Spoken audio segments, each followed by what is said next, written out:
ಆ ವ್ಯಕ್ತಿ ಮಾಡಿರೋದಾದ್ರೂ ಏನು? ಅನ್ಯಾಯವಾಗಿ ಒಬ್ಬ ಅಮಾಯಕನನ್ನ ಕೊಂದು ಬಿಟ್ರಲ್ಲ. ನೋಡಿ ಸ್ನೇಹಿತರೆ, ನಾನು ಇಲ್ಲಿ ಯಾರ ಪರ ಅಥವಾ ವಿರೋಧವಾಗಿ ಮಾತಾಡೋದು ನನ್ನ ಉದ್ದೇಶ ಅಲ್ಲ. ಈ ರೇಣುಕಾ ಸ್ವಾಮಿ ಮಾಡಿರೋದು ಎಷ್ಟು ಸರಿ? ಈ ರೇಣುಕಾ ಸ್ವಾಮಿ ತನ್ನ ತಂದೆ ತಾಯಿ ಮತ್ತು ಹೆಂಡತಿಗೆ ಮಾಡ್ತಾ ಇದ್ದಿದ್ದು ಮೋಸನೇ ಅಲ್ವಾ? ಕೊಲೆ ಮಾಡಿರೋದು ಅಕ್ಷಮ್ಯ ಅಪರಾಧನೇ, ಅದಕ್ಕೆ ಶಿಕ್ಷೆ ಆಗ್ಲೇಬೇಕು. ಫೋನಲ್ಲೇ ಒಂದು ಧಮಕಿ ಹಾಕಿದ್ರೆ ಸಾಕಾಗೋಗಿರೋದು. ರೇಣುಕಾ ಸ್ವಾಮಿ ದಡ್ಡ ಸ್ವಾಮಿ ತಪ್ಪು ಮಾಡ್ದ, ಬಟ್ ದರ್ಶನ್ ಅವರಿಗೆ ಬುದ್ಧಿ ಇದೆ ಅಲ್ವಾ? ನಿಜಕ್ಕೂ ಏನೋ ಎಡವಟ್ಟಾಗಿರೋದಕ್ಕೇನೆ ದರ್ಶನ್ ಅವರಿಗೆ ಈ ಪರಿಸ್ಥಿತಿ ಬಂದಿರೋದು. ಇಷ್ಟಾದ್ರೂ ನೀವು ದರ್ಶನ್ ಅವರನ್ನ ಸಪೋರ್ಟ್ ಮಾಡಿಕೊಂಡು ಕಮೆಂಟ್ ಹಾಕ್ತೀರಾ ಅಂತ ಆದ್ರೆ. ನಮಸ್ಕಾರ ಸ್ನೇಹಿತರೆ, ನ್ಯಾಷನಲ್ ಟಿವಿಯ ವಿಶೇಷ ಸೆಗ್ಮೆಂಟ್ಗೆ ಸ್ವಾಗತ. ನಾನು ಸುಜಯ್ ರಾಜ್. ಸ್ನೇಹಿತರೆ, ಇವತ್ತು ದರ್ಶನ್ ಅವರನ್ನ ಚಿತ್ರದುರ್ಗದ ರೇಣುಕಾ ಸ್ವಾಮಿ ಕೊಲೆ ಪ್ರಕರಣದಲ್ಲಿ ಪೊಲೀಸ್ ಕಸ್ಟಡಿಗೆ ಕೊಟ್ಟು 2 ದಿನ ಆಗಿದೆ. ಸದ್ಯಕ್ಕೆ ದರ್ಶನ್ ಅವರು ಇನ್ನೂ ಆರೋಪಿನೇ. ಆರೋಪ ಸಾಬೀತಾದ್ರೆ ಮಾತ್ರ ಶಿಕ್ಷೆ ಆಗತ್ತೆ. ಆರೋಪ ಸಾಬೀತಾದ್ರೆ ಶಿಕ್ಷೆ ಆಗ್ಲೇಬೇಕು. ಆ ರೀತಿ ಆದಾಗ ಮಾತ್ರ ಸಮಾಜದಲ್ಲಿ ನ್ಯಾಯಾಂಗ ವ್ಯವಸ್ಥೆ ಇನ್ನೂ ಜೀವಂತವಾಗಿದೆ ಅನ್ನುವಂತಹ ನಂಬಿಕೆ ಬರುತ್ತೆ. ವಿಷಯ ಏನೇ ಇರಲಿ, ಕೊಲೆ ಮಾಡುವಂತಹ ಹಂತಕ್ಕೆ ಪ್ಲಾನ್ ಮಾಡಿದ್ದು, ಬರ್ಬರವಾಗಿ ಹತ್ಯೆ ಮಾಡಿದ್ದು ಕ್ಷಮೆಗೆ ಅರ್ಹವಾದ ಒಂದು ಸಂಗತಿಯೇ ಅಲ್ಲ. ಇದ್ರ ಬಗ್ಗೆ ಯಾವುದೇ ಅಭಿಪ್ರಾಯ ಭೇದ ಇಲ್ಲ. ಸದ್ಯಕ್ಕೆ ಈ ಒಂದು ವಿಷಯವನ್ನ ಬದಿಗಿಟ್ಟು ಇನ್ನೊಂದು ಆಂಗಲ್ ಇಂದ ಈ ಪ್ರಕರಣವನ್ನ ವಿಶ್ಲೇಷಣೆ ಮಾಡುವಂತಹ ಪ್ರಯತ್ನವನ್ನ ಈ ವರದಿಯಲ್ಲಿ ಮಾಡ್ತಾ ಇದ್ದೀನಿ. ಹಾಗಾಗಿ ಈ ವಿಡಿಯೋನ ಕಡೆ ತನಕ ನೋಡಿ. ಸೊ ಸ್ನೇಹಿತರೆ, ಸದ್ಯಕ್ಕೆ ಸಿಕ್ಕಿರುವಂತಹ ಎವಿಡೆನ್ಸ್ಗಳ ಪ್ರಕಾರ ಈ ಕೊಲೆಯಾದ ರೇಣುಕಾ ಸ್ವಾಮಿ ಪವಿತ್ರ ಗೌಡಗೆ ಸೋಷಿಯಲ್ ಮೀಡಿಯಾದಲ್ಲಿ ಸುಮಾರು ಫೆಬ್ರವರಿ 27ನೇ ತಾರೀಕಿಂದ ಅಶ್ಲೀಲ ಮೆಸೇಜ್ಗಳನ್ನ ಮಾಡ್ತಾ ಬಂದಿದ್ದಾನೆ. ಪವಿತ್ರ ಗೌಡ ಪೋಸ್ಟ್ಗಳಿಗೆ ಕೆಟ್ಟದಾಗಿ ಕಮೆಂಟ್ಗಳನ್ನ ಹಾಕ್ತಾ ಬಂದಿದ್ದಾನೆ. ಎಷ್ಟು ಸಲ ಅಕೌಂಟ್ ಅನ್ನ ಬ್ಲಾಕ್ ಮಾಡಿದ್ರು ಕೂಡ ಬೇರೆ ಬೇರೆ ಅಕೌಂಟ್ಗಳನ್ನ ಕ್ರಿಯೇಟ್ ಮಾಡಿ ಅಶ್ಲೀಲವಾಗಿ ಮೆಸೇಜ್ ಮಾಡಿದ್ದಾನೆ.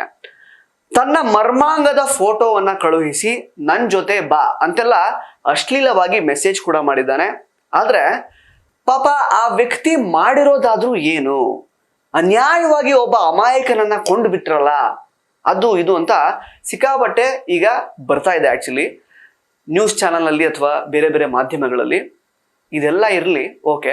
ಆದ್ರೆ ಈಗ ಸಿಕ್ಕಿರುವಂತಹ ಈ ಎಲ್ಲ ಎವಿಡೆನ್ಸ್ಗಳಿದೆಯಲ್ಲ, ಆತ ಅಶ್ಲೀಲವಾಗಿ ಮೆಸೇಜ್ ಮಾಡ್ತಾ ಇದ್ದಾನೆ, ಅಶ್ಲೀಲವಾಗಿ ನಡ್ಕೊಂಡಿದ್ದಾನೆ ಅಂತಲ್ಲ, ಇದೇನಾದ್ರೂ ನಿಜಕ್ಕೂ ಮಾಡಿದಾನೆ ಅಂತಾದ್ರೆ ಈತ ಒಬ್ಬ ಸಭ್ಯ ವ್ಯಕ್ತಿ ಅಥವಾ ಮುಗ್ಧ ವ್ಯಕ್ತಿ ಅಥವಾ ಒಳ್ಳೆ ಚಾರಿತ್ರ್ಯ ಇರುವಂತಹ ವ್ಯಕ್ತಿ ಅಂತ ಹೇಗ್ ಕನ್ಸಿಡರ್ ಮಾಡ್ತೀರಾ? ನೋಡಿ ಸ್ನೇಹಿತರೆ, ನಾನು ಇಲ್ಲಿ ಯಾರ ಪರ ಅಥವಾ ವಿರೋಧವಾಗಿ ಮಾತಾಡೋದು ನನ್ನ ಉದ್ದೇಶ ಅಲ್ಲ. ಕೊಲೆ ಮಾಡಿರೋದು ಅಕ್ಷಮ್ಯ ಅಪರಾಧನೇ, ಅದಕ್ಕೆ ಶಿಕ್ಷೆ ಆಗ್ಲೇಬೇಕು. ಆದ್ರೆ ಈ ರೇಣುಕಾ ಸ್ವಾಮಿ ಮಾಡಿರೋದು ಎಷ್ಟು ಸರಿ? ಡಾಕ್ಟರ್ ಆಗೋ ಕನಸಿದೆಯಾ? ನೀಟಲ್ಲಿ ಕಡಿಮೆ ಅಂಕಗಳು ಬಂದಿದೆಯಾ?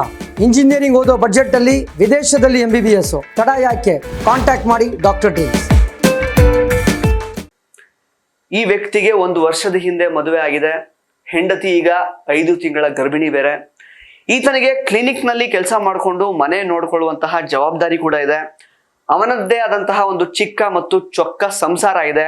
ಒಂದೊಳ್ಳೆ ಲೈಫ್ ಸಿಕ್ಕಿದೆ. ಸಿಕ್ಕಿರುವ ಜೀವನನ ಅಚ್ಚುಕಟ್ಟಾಗಿ ಕಟ್ಕೊಂಡು ಆರಾಮಾಗಿ ಜೀವನ ಮಾಡಿಕೊಂಡು ಆತ ಇರಬಹುದಿತ್ತು. ಆದ್ರೆ ಅಷ್ಟು ತಿಳುವಳಿಕೆ ಜ್ಞಾನ ಈತನಿಗೆ ಇರಲಿಲ್ಲ. ಇನ್ಫ್ಯಾಕ್ಟ್ ಅವರ ತಂದೆ ತಾಯಿಗೆ ಈ ವ್ಯಕ್ತಿ ಏನ್ ಮಾಡಿದ್ದಾನೆ ಅನ್ನೋ ಐಡಿಯಾ ಕೂಡ ಇರೋ ತರ ಕಾಣ್ತಾ ಇಲ್ಲ. ಅಫ್ಕೋರ್ಸ್ ಯಾವ ತಂದೆ ತಾಯಿ ಕೂಡ ಈ ರೀತಿ ಅಸಭ್ಯವಾಗಿ ನಡೆದುಕೊಳ್ಳುವ ರೀತಿ ಮಕ್ಕಳನ್ನ ಬೆಳೆಸಿರಲ್ಲ. ಸೊ ಆ ದಿಕ್ಕಿನಲ್ಲಿ ನೋಡೋದಾದ್ರೆ ಈ ರೇಣುಕಾ ಸ್ವಾಮಿ ತನ್ನ ತಂದೆ ತಾಯಿ ಮತ್ತು ಹೆಂಡತಿಗೆ ಮಾಡ್ತಾ ಇದ್ದಿದ್ದು ಮೋಸನೇ ಅಲ್ವಾ?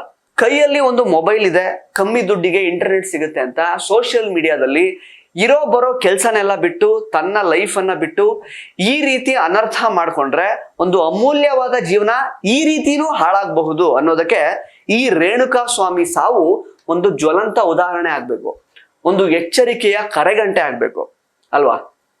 ಹಾಗಂತ ಕೊಲೆನ ಸಮರ್ಥನೆ ಮಾಡ್ಕೊಳ್ತಾ ಇಲ್ಲ ಸ್ವಾಮಿ. ಈತ ಮಾಡ್ತಾ ಇದ್ದಂತಹ ತಪ್ಪಿಗೆ ಸೈಬರ್ ಕ್ರೈಮ್ನವರು ಶಿಕ್ಷೆ ಕೊಡ್ತಾ ಇದ್ರು.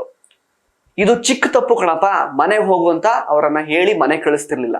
ಆ ರೀತಿ ಆಗಿರ್ತಿದ್ರೆ ಅವನಿಗೆ ಊರಲ್ಲಿ ಎಷ್ಟು ಅವಮಾನ ಆಗಿರೋದು, ಮನೆಯವ್ರ ಮುಂದೆ, ಹೆಂಡತಿ ಮುಂದೆ ಅಥವಾ ಮನೆಯವರ ನಂಬಿಕೆ ಎಲ್ಲ ಈತ ಕಳ್ಕೊಂಡ್ಬಿಡ್ತಿದ್ದ ಅಲ್ವಾ?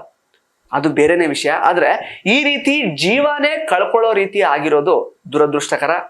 ಇದು ಬಿಟ್ರೆ ಇತ್ತೀಚಿನ ದಿನಗಳಲ್ಲಿ ನೀವು ಯಾವುದೇ ಸೆಲೆಬ್ರಿಟಿಗಳ ಸೋಷಿಯಲ್ ಮೀಡಿಯಾ ಅಕೌಂಟ್ಗೆ ಹೋಗ್ಬಿಟ್ಟು ಚೆಕ್ ಮಾಡಿ, ಒಂದಲ್ಲ ಒಂದು ಅಶ್ಲೀಲ ಕಾಮೆಂಟ್ ಅಥವಾ ಅವಾಚ್ಯ ಶಬ್ದಗಳಲ್ಲಿ ನಿಂದನೆ ಮಾಡ್ತಾ ಇರುವಂಥದ್ದು, ಆ ರೀತಿ ಕಮೆಂಟ್ಗಳು ನಿಮಗೆ ನೋಡ್ಲಿಕ್ಕೆ ಸಿಗುತ್ತೆ. ಪ್ರೈಮ್ ಮಿನಿಸ್ಟರ್ ಮೋದಿನೂ ಬಿಡಲ್ಲ, ಚೀಫ್ ಮಿನಿಸ್ಟರ್ ಸಿದ್ದರಾಮಯ್ಯ ಅವರನ್ನು ಕೂಡ ಜನ ಬಿಡ್ತಾ ಇಲ್ಲ. ಎಲ್ರಿಗೂ ಬಾಯಿಗೆ ಬಂದಂಗೆ ಬೈತಾರೆ. ಕಮೆಂಟ್ ವಾರ್ಗಳು, ಅಶ್ಲೀಲ ಪದ ಬಳಕೆಗಳು ಎಲ್ಲ ಬಹಳ ನಾರ್ಮಲೈಸ್ ಆಗ್ಬಿಟ್ಟಿವೆ ಇವತ್ತಿನ ದಿನಗಳಲ್ಲಿ. ಆಕ್ಚುಲಿ ಕೆಟ್ಟ ಕಾಮೆಂಟ್ ಹಾಕೋದು ಅಥವಾ ಬೇರೆಯವರ ಜೀವನದಲ್ಲಿ ಅಗತ್ಯಕ್ಕಿಂತ ಹೆಚ್ಚು ಆಸಕ್ತಿ ನಿಮಗೆ ಇದೆ ಅಂತ ಆದ್ರೆ ನಿಮಗೆ ನಿಮ್ ಲೈಫ್ ಮೇಲೆ ಇಂಟ್ರೆಸ್ಟ್ ಇಲ್ಲ ಅಂತ ಅರ್ಥ. ನಿಮ್ ಲೈಫೇ ನಿಮಗೆ ಇಂಟ್ರೆಸ್ಟಿಂಗ್ ಅನ್ನಿಸ್ತಾ ಇಲ್ಲ ಅಂತ ಅರ್ಥ. ನೀವು ಮಾಡುವಂತಹ ಕಮೆಂಟು ನಿಮ್ಮ ವ್ಯಕ್ತಿತ್ವವನ್ನ ತೋರಿಸುತ್ತೆ. ಒಳ್ಳೆ ರೀತಿಯಲ್ಲಿ ಜೀವನ ಮಾಡುವಂತಹ ಯೋಚನೆ ನಿಮಗೆ ಇಲ್ಲ ಅನ್ನೋದನ್ನ ನಿಮ್ಮ ಕೆಟ್ಟ ಕಮೆಂಟ್ ತೋರಿಸುತ್ತೆ. ನಿಮ್ಮ ಮನಸ್ಥಿತಿ ಎಂಥದ್ದು ಅನ್ನೋದನ್ನ ಅದು ತೋರಿಸುತ್ತೆ. ಎಂತಹ ಕೆಟ್ಟ ಪರಿಸ್ಥಿತಿ ಬಂದರೂ ಕೂಡ ನೀವು ಅದಕ್ಕೆ ಹೇಗೆ ರಿಯಾಕ್ಟ್ ಮಾಡ್ತೀರಾ ಅನ್ನೋದು ನಿಮ್ಮ ಪರ್ಸನಾಲಿಟಿ ಡಿಸೈಡ್ ಮಾಡುತ್ತೆ ಆಕ್ಚುಲಿ. ಈಗ ದರ್ಶನ್ ವಿಚಾರನೆ ತಗೊಳ್ಳೋದಾದ್ರೆ ಇದೊಂದು ಬಹಳ ಸಿಲ್ಲಿ ವಿಷಯ. ಅಂದ್ರೆ ರೇಣುಕಾ ಸ್ವಾಮಿ ಮಾಡಿರೋದು ತುಂಬಾ ಚಿಕ್ಕ ತಪ್ಪು ಅಂತ ಹೇಳ್ತಾ ಇಲ್ಲ, ಆತ ಮಾಡಿರೋದು ತಪ್ಪೆ. ಆತನ ಹಿಂದೆ ಬಿದ್ದು ಇಷ್ಟೆಲ್ಲ ರಿಸರ್ಚ್ ಮಾಡಿ ನಂಬರ್ ಹುಡುಕಿದ್ರಲ್ಲ, ಫೋನಲ್ಲೇ ಒಂದು ಧಮಕಿ ಹಾಕಿದ್ರೆ ಸಾಕಾಗಿ ಹೋಗಿರೋದು, ಅಥವಾ ಸೈಬರ್ ಕ್ರೈಮ್ಗೆ ಕಂಪ್ಲೇಂಟ್ ಮಾಡಿರ್ತಿದ್ರೆ ಪೊಲೀಸರು ಬೆಂಡೆತ್ತಿ ಬುದ್ಧಿ ಕಲಿಸಿರೋರು. ಬೇರೆ ಈ ಸೈಬರ್ ಕ್ರೈಮ್ ಕಂಪ್ಲೇಂಟ್ಸ್ಗೆ ಎಷ್ಟು ರೆಸ್ಪಾನ್ಸ್ ಬರ್ತಿತ್ತು ಅಲ್ಲೋ ಗೊತ್ತಿಲ್ಲ. ದರ್ಶನ್ ಅವರು ಕಂಪ್ಲೇಂಟ್ ಕೊಟ್ಟಿದ್ದಾರೆ ಅಂದ ತಕ್ಷಣ ಪೊಲೀಸರು ಅದನ್ನ ಮಾಡಿಯೇ ತೀರ್ತಾ ಇದ್ರು. ಅಟ್ಲೀಸ್ಟ್ ತಾವಿರುವ ಸ್ಥಾನ ಎಂಥದ್ದು, ಸ್ಥಾನಮಾನ ಎಂಥದ್ದು, ಇದೆಲ್ಲವನ್ನ ಕೂಡ ದರ್ಶನ್ ಅವರು ಯೋಚನೆ ಮಾಡಿ ಮುನ್ನುಗ್ಬೇಕಾಗಿತ್ತು, ಮುನ್ನುಗ್ಗಿಲ್ಲ. ರೇಣುಕಾ ಸ್ವಾಮಿ ದಡ್ಡ ಸ್ವಾಮಿ, ಸಾಮಾನ್ಯ ಮನುಷ್ಯ, ತಪ್ಪು ಮಾಡ್ದ. ಬಟ್ ದರ್ಶನ್ ಅವರಿಗೆ ಬುದ್ಧಿ ಇದೆ ಅಲ್ವಾ, ಬೇರೆ ಥರನೇ ಇದನ್ನ ಹ್ಯಾಂಡಲ್ ಮಾಡ್ಬೋದಿತ್ತಲ್ವಾ, ಬಟ್ ಮಾಡಿಲ್ಲ. ಹಾಗೇನೆ ಸಬ್ಸ್ಟ್ಯಾನ್ಷಿಯಲ್ ಎವಿಡೆನ್ಸ್ ಇಲ್ದೇನೆ ಒಬ್ಬ ಸಿನಿಮಾ ಸ್ಟಾರ್ ಅನ್ನ, ಎಷ್ಟೋ ರಾಜಕೀಯ ವ್ಯಕ್ತಿಗಳ ಜೊತೆಗೆ ಒಳ್ಳೆ ಫ್ರೆಂಡ್ಶಿಪ್ ಇರುವಂತಹ ದರ್ಶನ್ರನ್ನ ಸುಮ್ಮನೆ ಹೀಗೆಲ್ಲ ಪೊಲೀಸ್ ಕಸ್ಟಡಿಗೆ ತಗೊಂಡು ವಿಚಾರಣೆ ಎಲ್ಲ ಮಾಡೋಕ್ಕಾಗಲ್ಲ. ಏನೋ ಒಂದು ಸಬ್ಸ್ಟ್ಯಾನ್ಷಿಯಲ್ ಆಗಿ ಸಿಕ್ಕಿದೆ. ದರ್ಶನ್ ಜೊತೆಗೆ ಇದ್ದಿದ್ದು ಯಾರೋ ಅಪರಿಚಿತ ವ್ಯಕ್ತಿಗಳಲ್ಲ, ಅವ್ರ ಬಾಡಿ ಗಾರ್ಡ್ಸು ಅವ್ರ ಫ್ರೆಂಡ್ಸೇ. ನಿಜಕ್ಕೂ ಏನೋ ಎಡವಟ್ಟಾಗಿರೋದಕ್ಕೇನೆ ದರ್ಶನ್ ಅವರಿಗೆ ಈ ಪರಿಸ್ಥಿತಿ ಬಂದಿರೋದು. ಇದನ್ನು ಒಪ್ಪಲೇಬೇಕು. ಇಷ್ಟಾದ್ರೂ ನೀವು ದರ್ಶನ್ ಅವರನ್ನ ಸಪೋರ್ಟ್ ಮಾಡಿಕೊಂಡು ಕಮೆಂಟ್ ಹಾಕ್ತೀರಾ ಅಂತ ಆದ್ರೆ ಅದು ನಿಮ್ ವ್ಯಕ್ತಿತ್ವ ಎಂಥದ್ದು ಅನ್ನೋದನ್ನ ತೋರಿಸುತ್ತಷ್ಟೇ, ಇನ್ನೇನು ಇಲ್ಲ. ನಂಗೆ ಗೊತ್ತು ಈ ವಿಡಿಯೋಗೂ ಕೂಡ ಅವಾಚ್ಯ ಶಬ್ದಗಳಿಂದ ನಿಂದಿಸಿ ಕಮೆಂಟ್ ಮಾಡೋದು ಇದೆಲ್ಲ ಮಾಡೋರು ಮಾಡೇ ಮಾಡ್ತೀರಾ ಅಂತ. ಬಟ್ ಕರ್ನಾಟಕದ ಜನ ಒಳ್ಳೆ ವಿಚಾರಕ್ಕೆ, ಒಳ್ಳೆತನಕ್ಕೆ ಯಾವತ್ತಿಗೂ ಕೂಡ ಬೆಲೆ ಕೊಟ್ಟಿದ್ದಾರೆ. ತಪ್ಪಾಗಿದೆ ಅಂತ ಗೊತ್ತಾದಾಗ ತಪ್ಪು ಮಾಡಿದ ವ್ಯಕ್ತಿ ಎಂಥವನೇ ಆಗಿದ್ರು ಕೂಡ ಆತನಿಗೆ ಸಪೋರ್ಟ್ ಮಾಡಿರುವಂತಹ ಉದಾಹರಣೆ ಇಲ್ಲಿ ತನಕ ಇಲ್ಲ. ಈ ಇತಿಹಾಸಕ್ಕೆ ಧಕ್ಕೆ ಬರೋ ಹಾಗೆ ದಯವಿಟ್ಟು ಸೋ ಕಾಲ್ಡ್ ಫ್ಯಾನ್ಸ್ ಅಥವಾ ಈ ಕಮೆಂಟ್ ವಾರಿಯರ್ಸ್ ನಡ್ಕೋಬೇಡಿ. ಪ್ರಜ್ಞಾವಂತರಾಗಿ ನಿಮ್ಮ ಮರ್ಯಾದೆನೂ ಉಳಿಸ್ಕೊಳ್ಳಿ, ಕರ್ನಾಟಕದ ಮರ್ಯಾದೆನೂ ಕೂಡ ಉಳಿಸ್ಕೊಳ್ಳೋ ಹಾಗೆ ನಡ್ಕೊಳ್ಳಿ. ಧನ್ಯವಾದ.